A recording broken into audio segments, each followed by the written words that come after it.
Bismillahirrahmanirrahim. Allahümmə salli ala Muhammedin və ali Muhammed.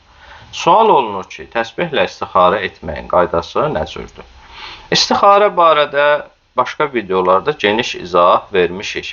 İstəyən şəxslər kanalda olan istixarə barədə videolara müraciət edə bilər. Sadəcə indi istixarə etməyin əyani qaydasını istəyirəm sizlərə göstərəm.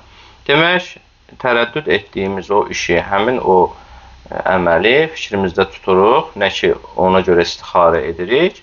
Ondan sonra 3 dəfə Allahümmə salli ala Muhammedin və ali Muhammed. Yəni 3 dəfə salavat deyirik.